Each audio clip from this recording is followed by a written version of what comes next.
Welcome back to Vancouver. I mean, not Vancouver. Damn it! This is Jinmen. I was thinking about something about Vancouver and came out of my mouth. Anyways, this is Jinmen and I'm here at Chun Wan Miao. I'll be here a lot today because something interesting is gonna happen later today. And this is Chun Wan Miao. It's not a temple segment. My favorite part. So, what is Chun Wan Miao? Who is he? What does he do? Who's your daddy and what does he do? Okay, that's a bad impression. Chun Wan is...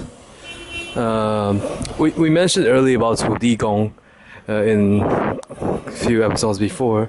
土地公 is the local representative. He represents the local people. 土地公 actually means like grandfather earth or something like old man of the land or some sort that, you know, some sort of similar translation. But what he does in the Taiwanese deities bureaucratic system, he actually is a local representative. He represents, say, a tiny municipality, say North Vancouver, East Vancouver, or you know. But all he does is he oversees things. Say, example, if your house is haunted, or if your field needs some blessing, or you need something, he actually only oversees these things. He doesn't actually do anything about it. So if your house is haunted, you don't actually go to him and ask him to cleanse out your ghost or whatnot. He only he reports these things to his boss, who is Chun Wan.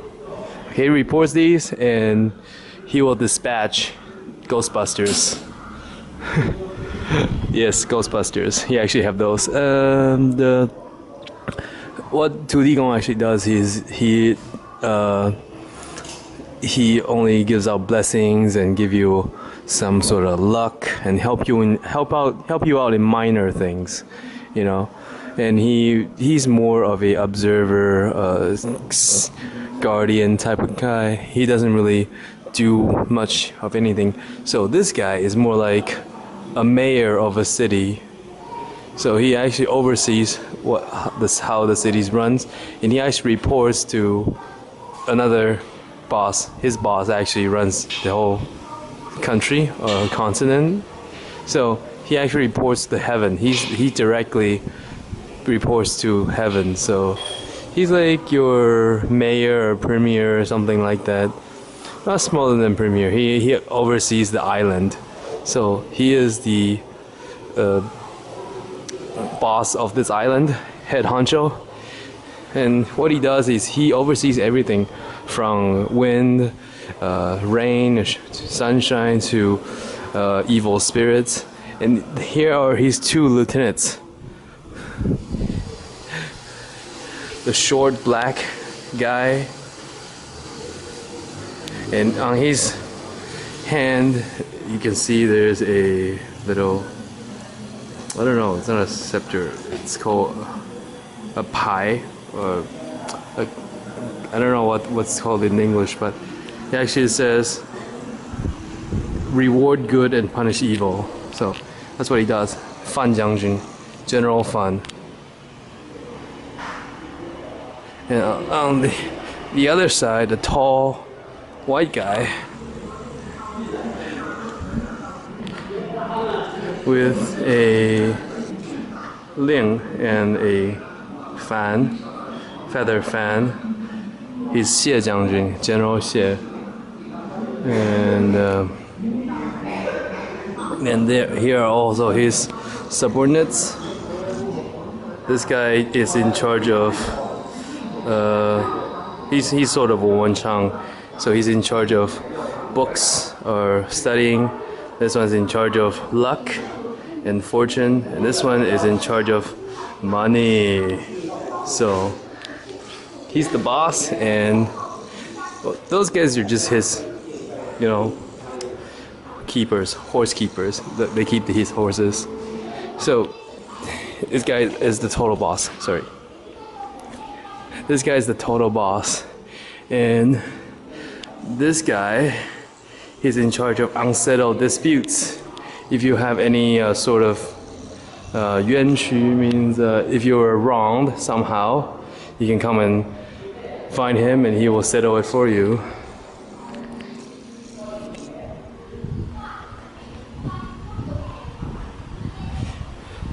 And here are all his generals. And here is the shrine of the heavenly court. So every year during Chinese New Year's, this guy will ascend to heaven and report to the heavenly court how the locals are doing, and just report anything suspicious, like terrorist attack or something. So this is Guan Yin. Guan Yin is a very interesting deity because it shows up in it. She is I explained this earlier. She is. You can find her all throughout Taoist mythology and Buddhist mythology. So she goes back and forth. She started out as a Buddhist mythological figure that then she quickly transformed or switched side to Taoism, and which is very interesting because she used to be a male figure. She's the transgendered deity I was talking about. She used to be a male body, but then she had to she wanted to convert or stop an evil king, so she transformed into a female and became his concubine, and in hope that he will convert and make him a better person. But we all know girls can't make guys a better person. They just think they could.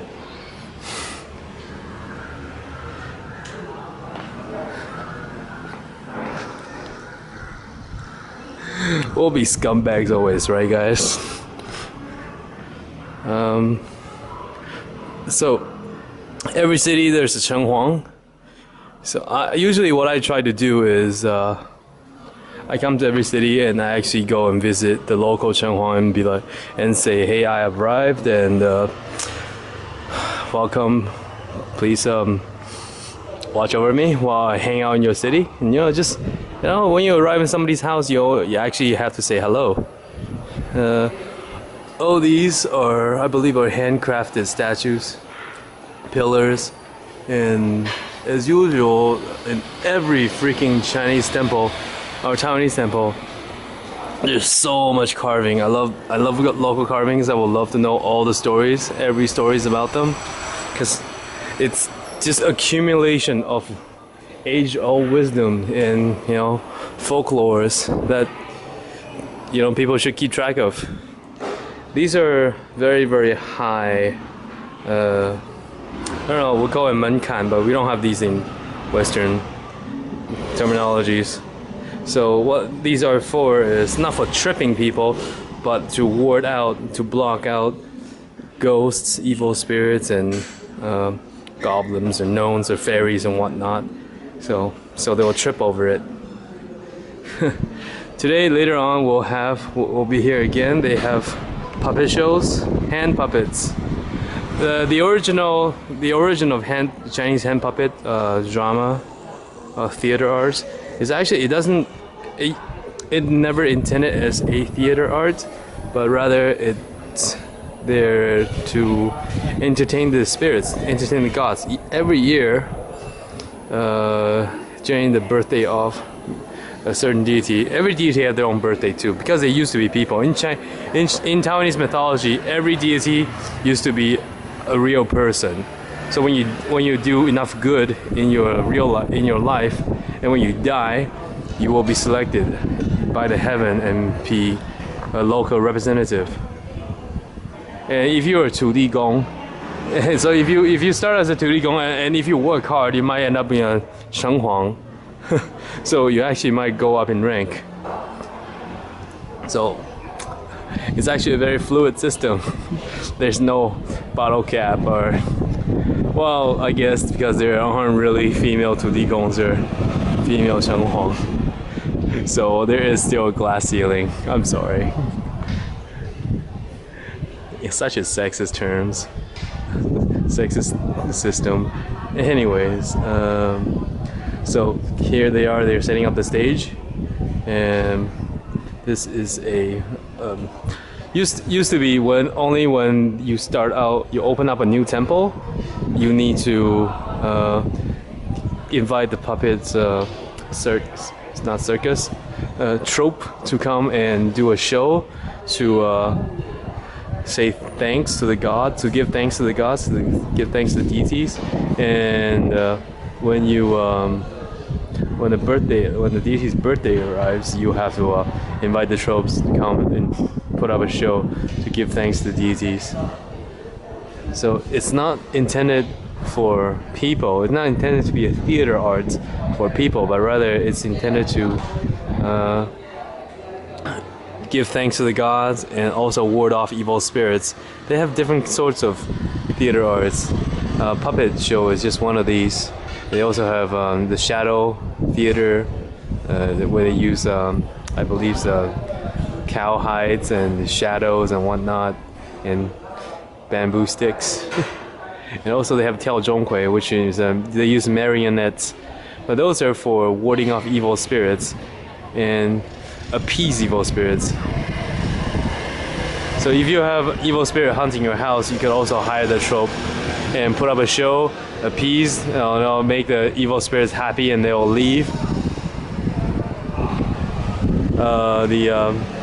I was interviewing the head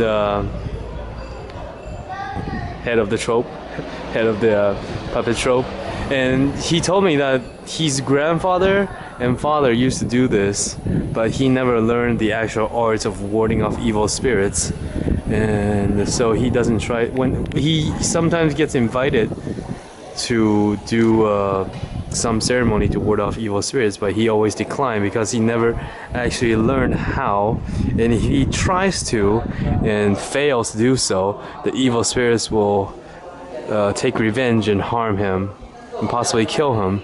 So he never actually accepts these invitations.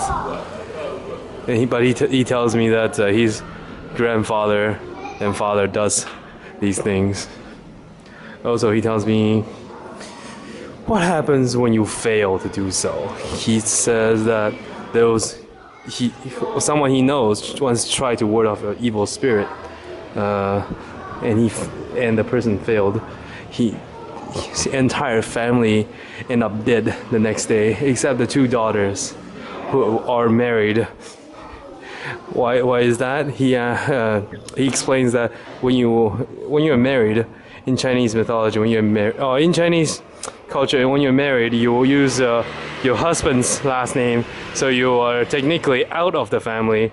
So the person who failed to exorcise the evil spirit, his entire family dies, except for the two daughters who are not actually the family. So this is serious business, not something to kid around. I kind of kid around when I'm in a temple and make jokes, but I actually are quite respectful. I actually did pray and attempt to ask for permission. Of course he did not respond, but I try to be as respectful as possible, because you never know what happens in the afterlife or in the spirit world. So I'm gonna come here later on again to do an interview with the trope and the master. The master will show me his hand puppets and tell me about history of the trope and everything. He has agreed to do an interview after the show. That's all there is. I will see you guys later. Goodbye. This is Jay Wu at Chun Wan Miao. Today's the 17th, right? Bye.